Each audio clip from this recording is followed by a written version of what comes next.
만나서 반갑습니다. 우리 옆 사람과 함께 우리 인사 나누겠습니다. 참 잘하셨습니다. 주님의 사랑으로 당신을 사랑하고 축복합니다. 네, 만나서 반갑습니다. 오늘도 동일한 하나님의 크신 은혜와 평안이 충만하기를 주님의 이름으로 축복합니다. 하늘로부터 급하고 강한 바람이라는 제목으로 함께 은혜를 나누겠습니다. 오늘은 성령 강림절로 우리가 지키게 되죠. 부활하신 예수 그리스도께서 보내주시마 약속하신 그 성령이 실제로 임하였던 사건의 날이었습니다. 그 성령의 역사를 통해서 두려워하였고 절망하였던 제자들이 위로를 받았습니다. 힘을 얻었습니다. 죽기까지 맡겨주신 사명을 감당하게 되었습니다. 오늘날도 마찬가지라고 생각합니다. 오늘 이 시간 메마른 우리의 심령 가운데 또 절망에 있는 그 삶의 자리에 찾아오셔서 주님께서 우리를 위로하시고 새롭게 하시는 놀라운 역사가 나타난 줄로 믿습니다. 그래서 우리에게 그 성령의 역사를 통해서 하나님의 말씀을 깨닫게 하시고요, 하나님의 뜻, 하나님의 그 비전을 알아가게 하셨습니다. 그것이 바로 성령이 우리 안에 거하시며 행하신 역사였습니다. 성령의 역사를 통해서 하늘의 언어를 우리에게 말씀하셨어요. 그리고 2000년 전에 나타났던 추억의 역사가 아니라 오늘 이 순간에도 나타날 하나님의 역사인 것입니다. 오늘 예배를 통해 우리 안에 성령의 새바람이 다시 한번 불어오기를 주님의 이름으로 간절히 소망합니다. 오순절날 성령이 급하고 강한 바람처럼 임하였다라고 말씀하고 있습니다. 오순절 그러는데 왜 하필 오순절일까요? 오순절 날이 어떤 날이길래 그때 성령이 임하였다라고 말씀하고 있나요? 우리가 오순절 날을 이해하기 위해서는 초실절이라고 하는 절기를 이해해야 합니다. 초실절은요, 이스라엘 백성들이 출애굽하게 되면서 첫 번째 이삭을 모아 하나님 앞에 제사를 드렸어요. 그때에 드리고 그때에 하나님 앞에 영광을 돌렸던 시간이 바로 초실절의 제사였습니다. 그러니까 초실절의 제사는 어떻게 드리냐면 이렇게 이삭을 한 묶음으로 묶어서 막 흔드는 거예요. 그래서 그것을 요제라고 이야기합니다. 흔든다라는 거예요. 흔들어서 하나님 앞에 제사를 올렸습니다. 바로 그 날이 초실절이에요. 그리고 나서 그 초실절 이후에 안식일이 7번이 지난 이튿날에 바로 그날을 50일째 되던 날 오순절이라고 이야기했던 것입니다. 근데 그때 어떤 일이 벌어졌냐면 모세가 하나님 앞에 시내산에서 간절히 기도할 때 하나님께서 주신 것이 하나가 있었죠. 뭐였습니까? 십계명의 2돌판을 주셨어요. 그리고 그 십계명의 2돌판을 가지고 산에서 내려오는데 이스라엘 백성들이 어떤 일을 행했습니까? 자기들이 가지고 있었던 모든 금팔찌, 금목걸이, 금반지, 금귀걸이를 다 녹여가지고 뭘 만들었어요? 금송아지를 만들었어요. 하나님이 계시고 다른 신을 만든 것이 아니라 이것이 하나님이다, 우리를 출애굽하게 만드신 하나님이시다 라고 하면서 만들었던 것이 금송아지였어요. 자기 생각 속에 있는 하나님, 내 마음대로 하고 싶은 하나님, 내 생각대로 아로새긴 그 하나님이 바로 금송아지였어요. 내 마음으로 조종하고 싶고 내 뜻대로 하고 싶은 신앙생활, 그것이 바로 우상을 만드는 신앙생활이겠죠. 우상은 보여지는 것 이전에 보여지지 아니하는 우리 마음속에서 시작되었다는 걸 기억하십시오. 그러니까 이스라엘 백성들의 그 죄악상이, 그 악한 마음이 드러나게 된 것이 금송아지였어요. 그때 여러분 모세는요, 레위인을 통해서 3,000명을 치게 만들죠. 3,000명이 죽었어요. 그런데 여러분, 성령의 강림을 통하여 베드로가 설교하였을 때 몇 명이 회개하고 돌아왔다고 그랬어요? 3,000명이 회개하고 돌아왔다고 그랬어요. 어떤 사람은 이렇게 오해를 하시더라고요. 구약시대 때에 금송아지 만들어가지고 죽임을 당했던 그 3,000명이 부활해가지고 여기 나타났다고. 그게 아니에요, 여러분. 그렇게 죽을 수밖에 없었던, 가능성 없는 이 인류가 하나님의 은혜로 성령이 부어져서 다시 살아나게 되었다라는 거예요. 우리의 영혼이 주 안에서 다시 살아나게 된 거듭난 인생임을 그 3천 명의 회개를 통하여 말씀하여 보여주고 있는 것입니다. 초실절의 그 역사를 통해서, 오순절의 역사를 통해서 우리에게 확증하는 것은 무엇입니까? 바로 예수 그리스도의 은혜로 말미암아 우리가 살게 되었고 그 생명이 우리에게 임하였음을 확증하는 날, 그날이 바로 오순절이다라고 하는 것입니다.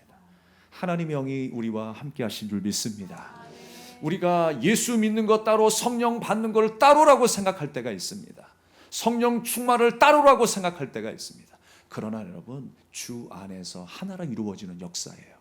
우리가 주 예수 그리스도를 내 입으로 시인하고 내 마음으로 믿을 때에 주의 영이 우리 가운데 임하는 역사가 일어나는 거예요. 그러니까 이제 호흡이 바뀌는 거예요. 세상의 영이 나를 다스리다가 이제 하나님의 영이 나를 다스려요. 하나님의 바람이, 하나님의 숨이, 그 호흡이 우리 안에 들어와 있는 거예요.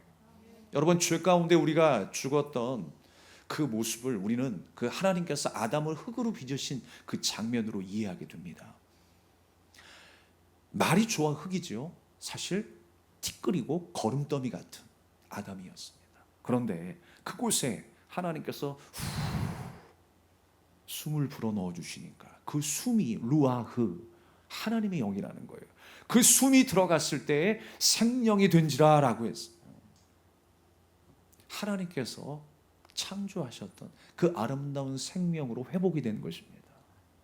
죄악 가운데 있었던 우리들에게 임하셔서 예수 그리스도께서 찾아와 주셔서 우리를 위하여 죽으시고 부활하시고 그 영원한 생명을 확증하러 오신 분이 누구십니까? 바로 예수 그리스도이십니다. 주님의 호흡이 우리 안에 이제 생긴 거예요. 그래서 우리는 주 안에서 기뻐할 수 있게 되었어요. 주 안에서 소망을 갖게 되었어요. 그래서 우리는요, 내 안에 성령님이 계십니다.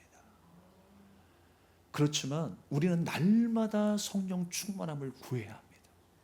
또 하나님의 말씀을 찾고 묵상하고 우리가 불완전하기 때문에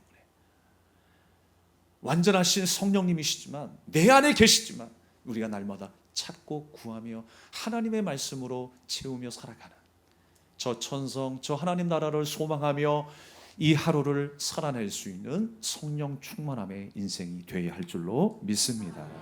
바로 그것이 초실절의 제사를 통하여 보여주신 예수님의 십자가 사건이었어요. 초실절을 어떻게 드렸다고요? 이삭을 묶어서 그 단을 흔들어서 제사를 드렸다고 그랬어요. 이 한 묶음으로 묶였다라고 하는 의미는 뭐냐면 우리가 예수 그리스도에게 묶였다라고 하는 의미와도 같은 거예요. 주님과 함께 연합되었다라고 하는 것입니다.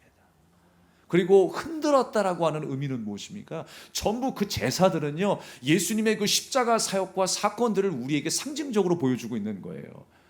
흔들었다라고 하는 것은요, 예수님께서 십자가상에 죽으셨을 때 어떤 역사가 나타났습니까? 우리가 그 마태복음의 말씀에 보게 되면요, 마태복음 27장 51절 52절의 말씀을 보면 이런 말씀이 있어요. 휘장이 찢어졌다라는 말씀이 있어요.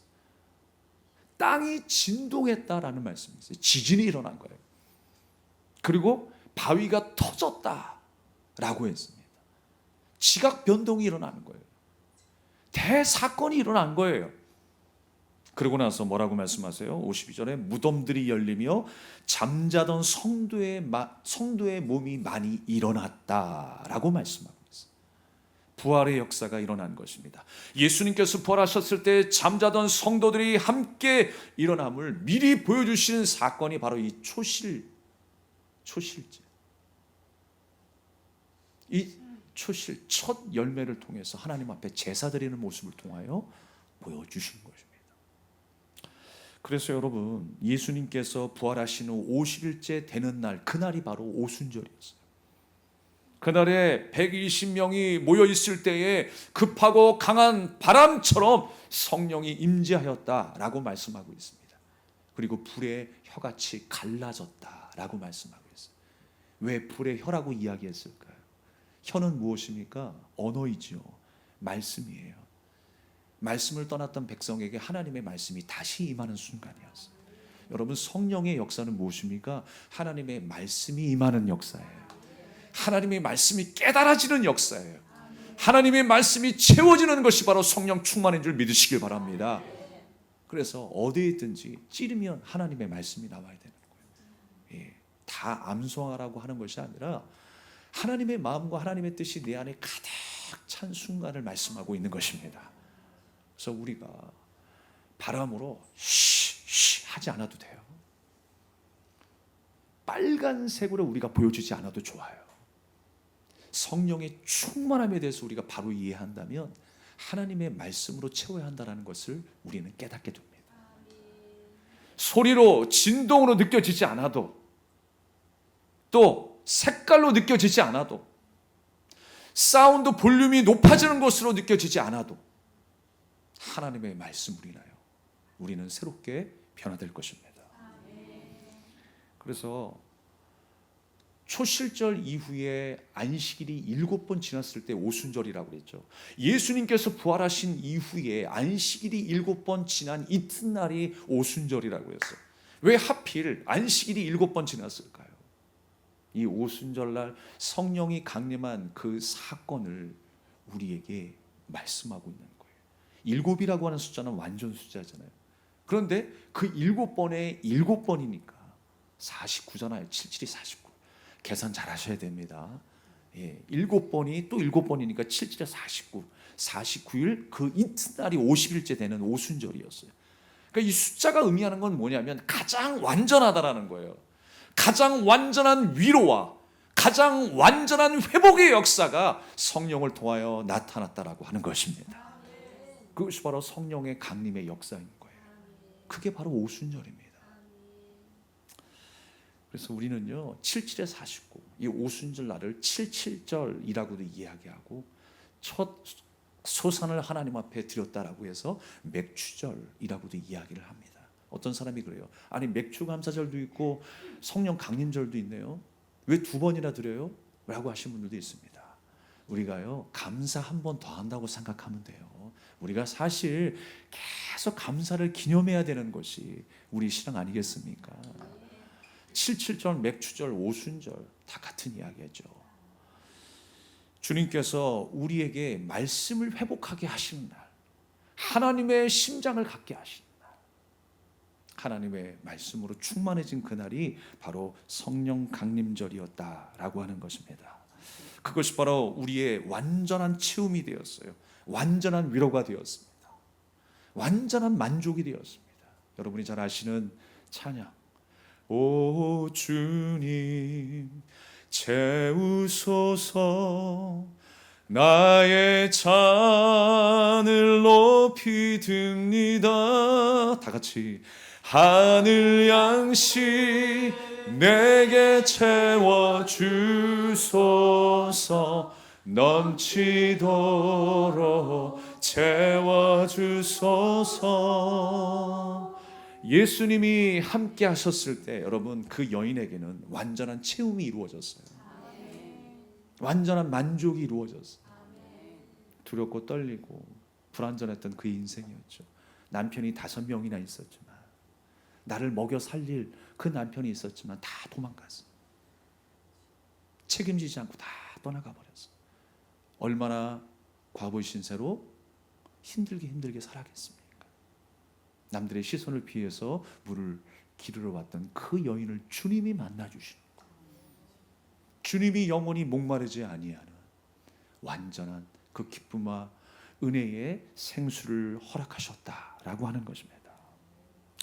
그래서 가장 완전한 체험이 되었고요. 가장 완전한 만족이 되었어요.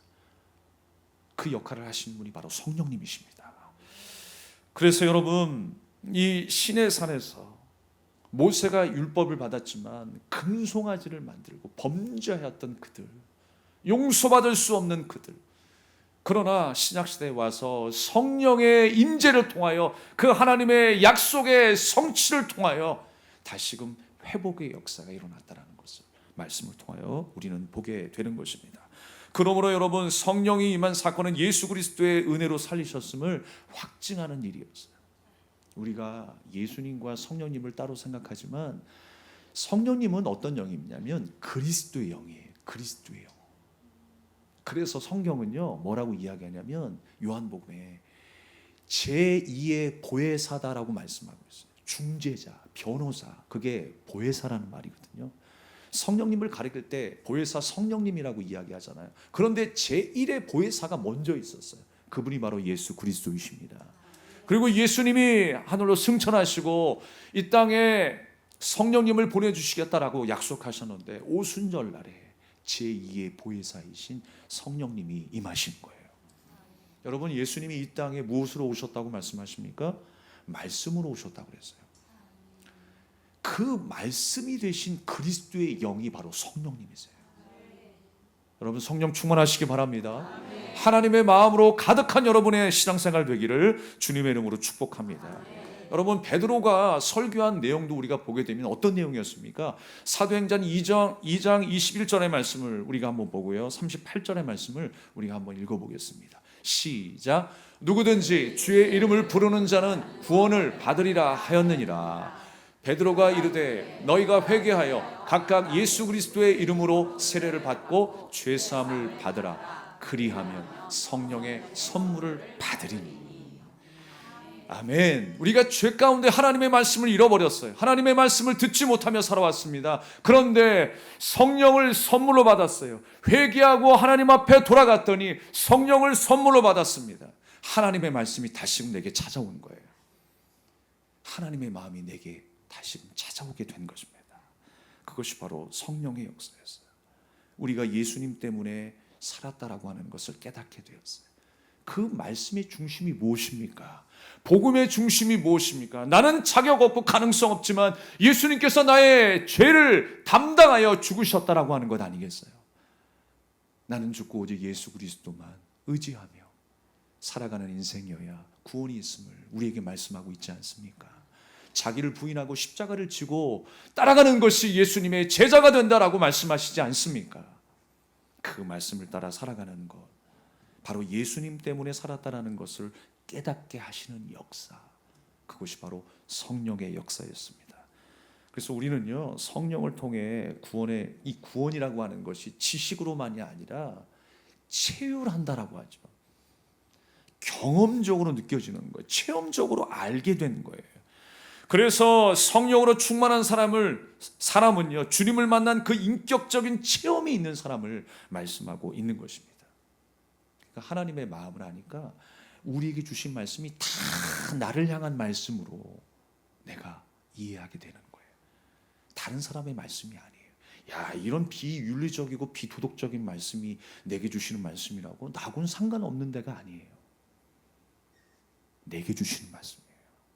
그래서 우리를 범하는 문제 중에 하나가 뭐냐면 항상 하나님의 말씀을 다른 사람에게 적용하려고 해요. 다른 민족, 다른 공동체에게 적용하려고 해요. 여러분, 먼저 내게 적용하셔야 돼요. 내게 적용하지 않고 내게 주신 말씀으로 듣지 아니하는데 그 말씀이 무슨 의미가 있겠습니까? 하나님께서 내게 주신 말씀임을 기억하십시오. 그 말씀을 생명처럼 여기십시오. 생수로 여기십시오. 이 세상의 그 어떤 것보다 귀한 하나님의 말씀을 기억하시기 바랍니다. 그래서 오늘 말씀이 나를 향하고 있음을 우리는 깨닫게 되는 거예요. 마태복음 28장 20절의 말씀처럼 세상 끝까지 너희와 항상 함께 있으리라 하시니라 라고 말씀하셨어요. 육체로 오신 예수님은 이제 떠나시지만 영으로 오신 예수님은 언제나 항상 우리와 함께 하신다라고 하는 그 약속이 성취된 것입니다. 그래서 제자들을 변호하시고 도와주셨던 예수님처럼 다른 보혜사이신 성령님께서 우리에게 오셔서 우리와 함께 하시고 변호하시고 도와주신다라는 거예요. 말씀을 읽을 때에 우리의 영의 눈을 열어주시고 귀를 열어주셔서 깨닫게 하세요. 하나님의 마음으로 이웃을 사랑하게 하세요. 원수를 사랑하게 하세요. 그게 내 뜻대로 되냐고요. 안 되는데 되게 하시는 거예요. 그것이 바로 성령의 역사인 줄 믿습니다. 예수님이 제자들과 그렇게 함께 하셨듯이 성령께서 우리와 항상 함께 하신다라고 했어요. 그래서 우리는 주님 안에서 죽고 주 안에서 새로운 존재가 되어 살아간다라고 하는 사실을 우리는 기억해야 합니다. 성령이 우리와 함께 하심으로 우리 안에는 이제 어떤 욕망이 생겼어요. 육체의 소욕, 육체의 욕망이 아니라 성령의 소욕, 성령의 욕망을 가지고 살게 되었습니다. 그것이 무엇입니까? 바로 성령의 열매입니다. 그리고 성령이 주시는 그 욕망은 무엇입니까? 자꾸 그리스도를 생각나게 하는 거예요. 육신의 욕망은요, 자꾸 이상한 거 먹고 어디 가가지고 맨날 이거 하고 그런 거 생각나게 하고 이상한 거 보게 하고, 그게 육체의 소욕이라면 성령의 소욕은 무엇입니까? 예수님을 생각나게 하는 거예요. 예수님의 인격과 성품이 무엇이었는지, 어떻게 살아오셨는지, 우리에게 어떤 가르침을 주셨는지 그 말씀을 기억하며 붙잡고 살아가는 인생이라는 것입니다.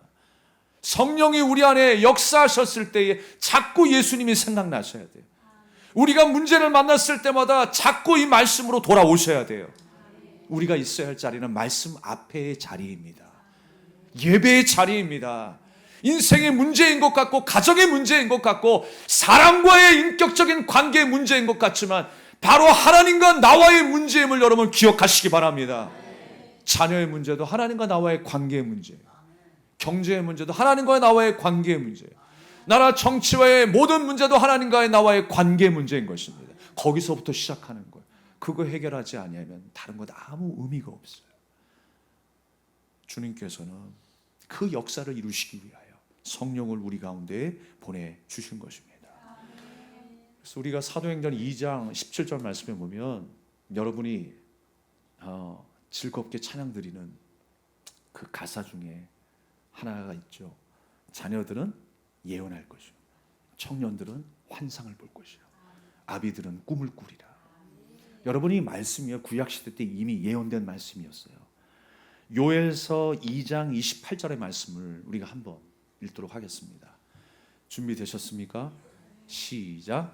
그 후에 내가 내 영을 만민에게 부어주리니 너희 자녀들이 장래일을 말할 것이며 너희 늙은이는 꿈을 꾸며 너희 젊은이는 이상을 볼 것이며. 할렐루야. 여러분, 각 세대를 말씀한 이유가 있어요.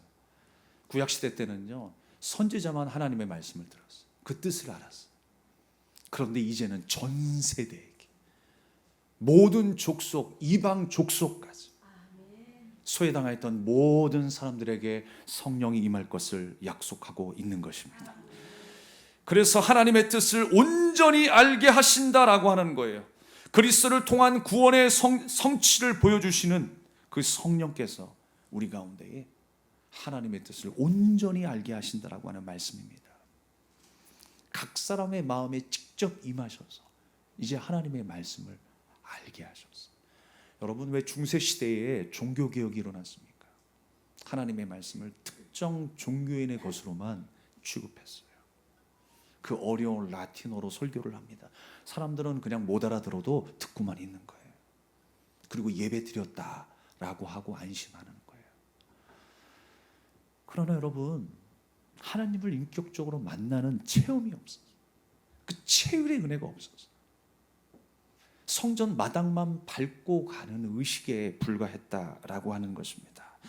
그러나 여러분, 성령의 역사는 무엇입니까? 각 사람의 마음에 직접 임재하셔서 하나님의 뜻과 마음을 알게 하신 역사다라고 하는 것입니다. 하나님의 마음을 알았기 때문에 그 순간부터 제자들은 목에 칼이 들어와도 복음 전하며 죽어갔던 것입니다.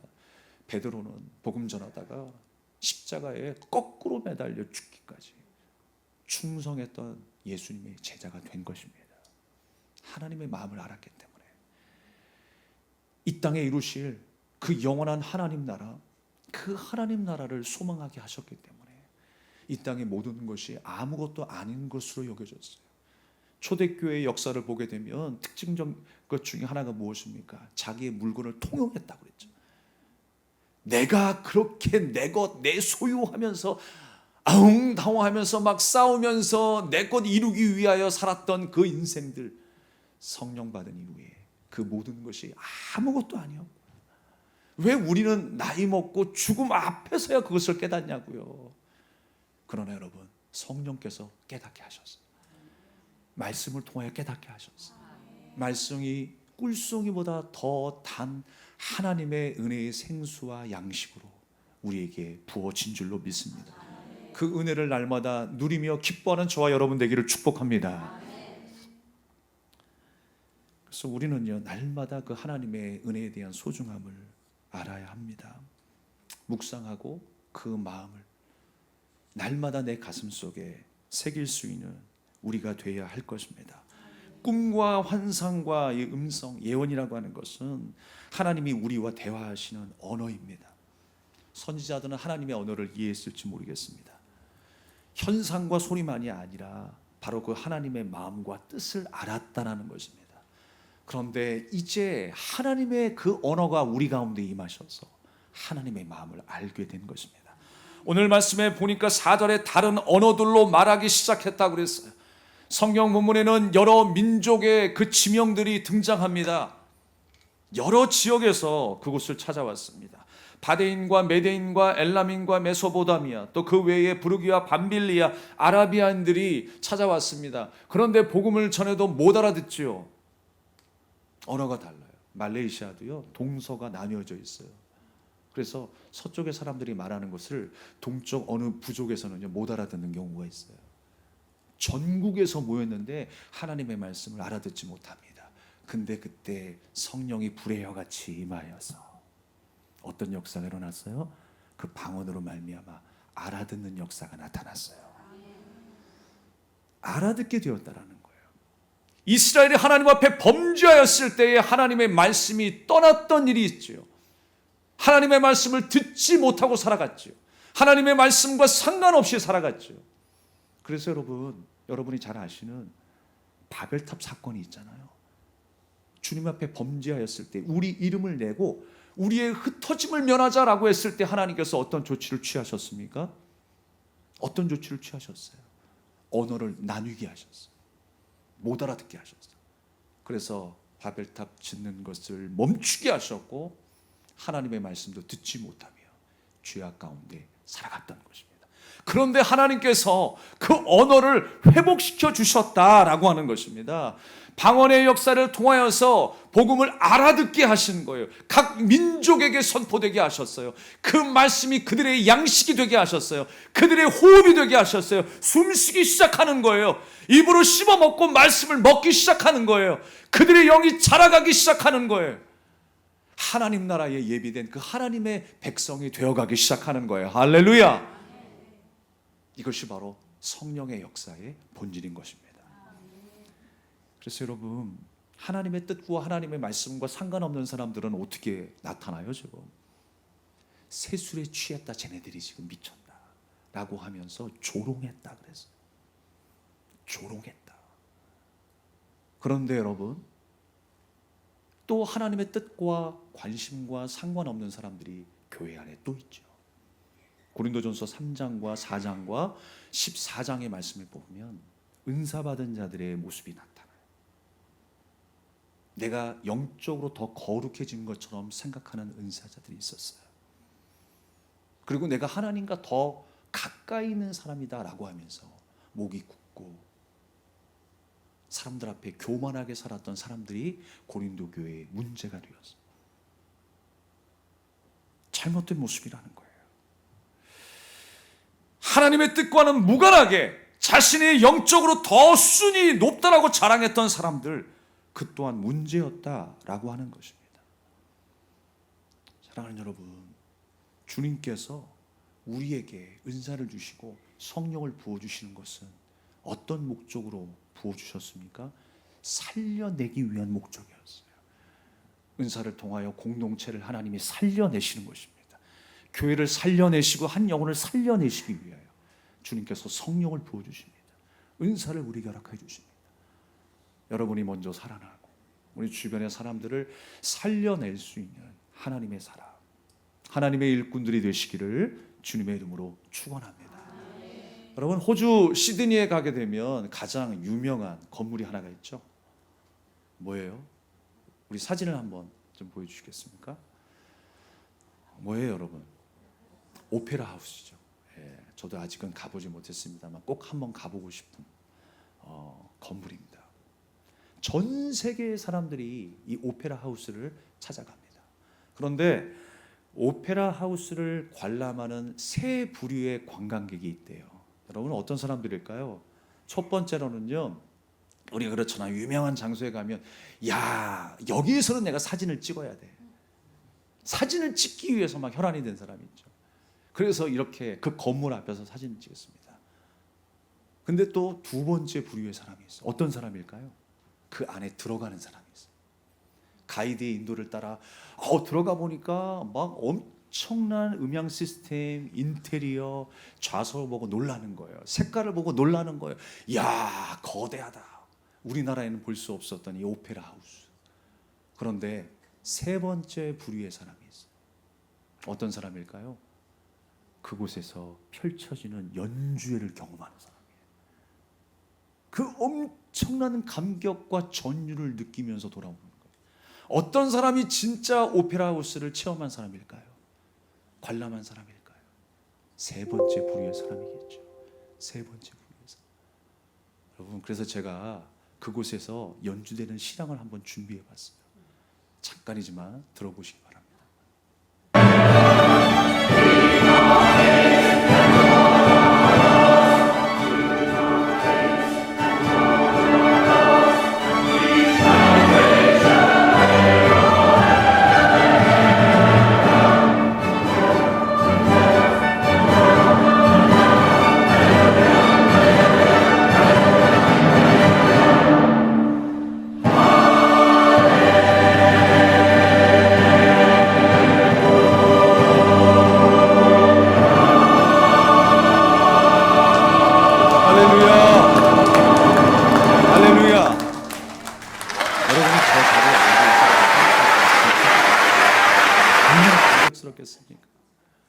할렐루야가 막 선포될 때에 눈물을 흘리는 사람도 있어요.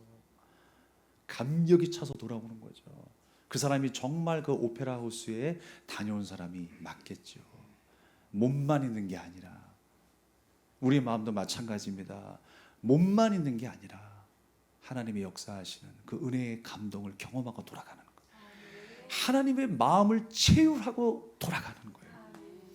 주님을 찬양한다는 것이 무엇인가? 하나님이 주시는 그 복음의 능력이 무엇인가? 하나님의 말씀이 왜 우리에게 양식이 되고 힘이 된다라고 하시는가? 그것을 받고 돌아가는 것이죠. 그래야 여러분 승리하실 수 있어요. 그래야 고난 중에도 이길 수 있는 거예요. 사랑하는 여러분, 티켓을 사서 오페라 공연을 보는 사람처럼 그 값을 누가 지불해 주셨습니까? 예수님이 지불해 주셨어요. 우리는 이곳에서 그 은혜를 받아 먹기만 하면 되는 거예요. 주님께 구하면 되는 거예요. 주님 의지하고 주님의 옷자락을 붙잡기만 하면 되는 것입니다. 우리가 할 수 있는 것이 아닙니다. 하나님이 부어주시는 것입니다. 우리가 순종했더니 하나님께서 인도하시는 것입니다. 보이지 않지만 길을 예비하시는 것입니다. 사람을 붙여주시는 것입니다. 환경을 변화시키시는 것입니다. 그것이 바로 성령의 강권적인 역사라고 하는 것입니다. 오늘 예배를 통해 그렇게 하나님의 마음을 담고 가셔야 합니다. 하나님의 말씀에 깊이 뿌리 내리고 가셔야 하는 것입니다. 하나님의 말씀을 안다는 것은요, 학문적이고 이론적으로 우리가 아는 것이 아닐 것입니다. 머리로만 아는 지식이 아니라 우리가 성전 마당만 밟고 가는 것이 아니라 정말 하나님의 그 마음을 체휼하는 것입니다. 하나님은 예배를 통하여 놀라운 감동과 은혜를 부어주시기 원하세요. 그래서 요한복음 14장 26절의 말씀처럼 보혜사 곧 아버지께서 내 이름으로 보내실 성령, 그가 너희에게 모든 것을 가르치고 내가 너희에게 말한 모든 것을 생각나게 하시리라 라고 말씀하셨어요. 생각나게 하시리라. 성령께서 뭐 하신다고요? 가르치시고 생각나게 하신다. 뭐를요? 하나님의 생각을, 하나님의 마음을 가르친다라는 거예요. 그것이 바로 성령이 하시는 일이다라고 말씀하십니다. 그래서 우리가 증인이 된다라고 하는 건 뭐냐? 전도지만 건네는 것이 아니라 하나님이 가르쳐 주시는 그 말씀, 생각나게 하시는 그 말씀대로 살아내는 거예요. 그 사람이 증인이 되는 것입니다. 보고 듣게 하시는 것을 말하고 행동하는 자로 살아야 한다라고 하는 것입니다. 사랑하는 여러분, 베드로가 복음을 전하였을 때에 3,000명이 회개한 역사가 나타났다라고 했습니다. 중요한 것은 3,000이라고 하는 숫자가 아니에요. 증인으로 살았던 한 사람의 입술에서 나온 말씀인 것입니다. 그 말씀이 각자의 심령 앞에 떨어졌을 때에 믿음으로 순종하고 회개하는 역사가 나타나는 거예요. 3천의 숫자가 중요한 게 아니라고 하는 것입니다. 베드로가 장풍을 쏴가지고 3천이 넘어졌을까요? 회개하였을까요? 아니죠. 한 사람 한 사람이 권능의 말씀 앞에 무릎 꿇기 시작하는 거예요. 그 말씀이 들어오기 시작하는 거예요. 그 말씀이 싹을 틔우고 열매 맺기 시작하면서 그들의 믿음이 그리스도의 장성한 믿음이 되어서 담대한 믿음으로 죽기까지 저 천성을 바라보며 쓰임받게 된 줄로 믿습니다. 오늘 말씀 속에 41절 말씀 속에서도요, 말을 받았다라고 해서 말씀을 듣고 영접했다라고 하는 거예요. 말씀을 듣고 영접했다. 그리고 또한 4절 말씀으로 우리가 돌아가 보면요, 6절 말씀으로 돌아가 보면 제자들의 말하는 것을 들었다라고 했어요. 그리고 11절 말씀 속에 하나님의 큰 일을 들었다라고 했어요. 뭘 들은 거예요 도대체? 하나님의 말씀을 들은 거예요. 하나님의 큰 일을 들었어요. 여러분, 그 일이 무엇입니까? 인류를 구원하시고자 하는 하나님의 약속의 말씀이었던 것입니다. 그 말씀을 붙드신 거예요. 그것이 바로 하나님이 하실 일이었습니다. 여러분, 우리의 삶도 하나님이 우리에게 계획하신 그 말씀의 능력과 일들을 붙잡고 살아가는 저와 여러분의 삶이 되기를 주님의 이름으로 축원합니다. 말씀을 마치겠습니다. 우리가 명절 때나 겨울에 특히 연을 많이 날리죠. 저도 어렸을 때 참 연을 많이 날렸어요. 또 수시로 쥐불놀이도 하고요. 근데 그 연을 날렸을 때 내가 만든 연이 하늘에 떠서 계속 채공하고 있을 때에 그 감격이 대단하더라고요. 예. 연을 좀 잘 만들었습니다, 제가. 그래서 중학교 때 연날리기 대회에서 전교에서 1등을 했어요. 그래서 그날이 아니고요, 그 시즌이 어떤 시즌이었냐면 곧 88년 올림픽을 앞두고 있는, 한 1년 앞두고 있는 날이었거든요. 그 한강에서 전국에서 연 잘 만드는 전문가들이 다 모여가지고, 학교의 대표들이 모여가지고 연날리기 대회를 한 적이 있어요. 거기에 제가 선발이 돼가지고 한강에 대회에 출전하게 된 거예요. 그러니까 제가 만든 연은 막 어설프죠. 호돌이 그림을 그려가지고 그냥 방편 만들어가지고 잘 날렸으면 그나마 잘했다라고 뿌듯하고 돌아왔을 텐데, 창작 연을 만든다고 호돌이 연을 만들어가지고 제대로 날리지도 못하고 그리고 돌아온 일이 있었습니다. 근데 한 가지, 그 당시에 방송국에서 이렇게 촬영을 하고 있었을 때 제가 그 옆에 있었거든요. 저를 이제 인터뷰하더라고요. 여기 나온 기분이 어때요? 예, 하늘을 날아가는 기분이에요 라고 하면서 제가 인터뷰했던 기억이 있었어요. 과거 그 장면을 그 임성숙 권사님, 현재 이민숙 권사님 동생이신 임성숙 권사님이 보셨다라고 하시더라고요. 근데 연을 만들 때 여러분, 내가 만든 연이 하늘에 떴을 때 잘 나르면 그렇게 행복해요. 그렇게 기분이 좋아요. 그런데 연의 핵심은 무엇입니까? 내가 아무리 공을 들이고 잘 맞는다 했을지라도 바람이 없으면 땡이에요. 바람이 없으면 땡. 아무리 내가 달려보고 애를 써봐도, 누가 잡아주고 아무리 좋은 시를 쓴다 할지라도 바람이 없으면 땡이에요. 그렇듯이 여러분, 우리 교회도, 우리 성도의 신앙생활도 마찬가지입니다. 우리 인생도 마찬가지입니다. 아무리 좋고 아름답고 확실한 것이 갖춰져 있을지라도 성령의 바람이 불어야 부흥과 회복의 역사가 나타나는 것입니다. 말씀의 회복이 있어야 우리 삶의 변화가 나타나는 것입니다. 여러분, 독수리도요 그냥 나는 게 아니에요.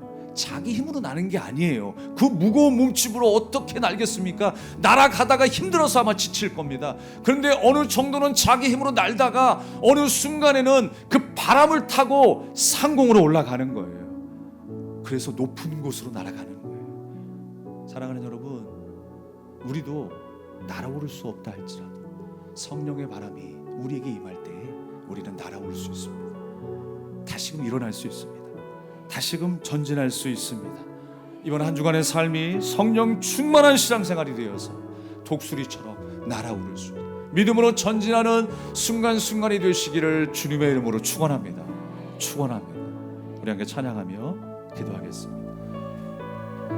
허무한 시절 지날 때, 깊은 한숨 내쉴 때, 그런 풍경 보시며 단식하는 분 있네.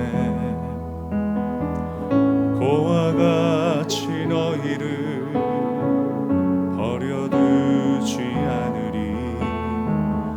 내가 너희와 영원히 함께하리라. 성령이 오셨네. 성령이 오셨네. 성령이 오셨네.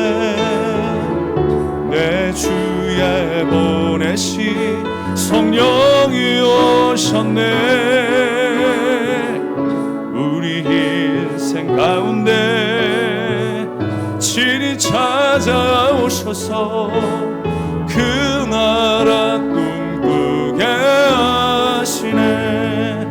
억눌린 자 갇힌 자, 억눌린 자 갇힌 자, 자유함이 없는 자, 피난처가 되시는 성령님 계시네. 주의 영이 계신 곳에 참 자유가 있다네. 진리의 영이신 성령이 오셨네. 성령이 오셨네. 성령이 오셨네. 성령이 오셨네. 내 주에 보내신 성령이 오셨네. 우리 인생 가운데 친히 찾아오셔서 그 나라 꿈꾸게 성령이 오셨네. 아멘. 성령이 오셨네.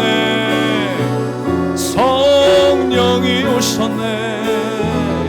내 주에 보내신 성령이 오셨네.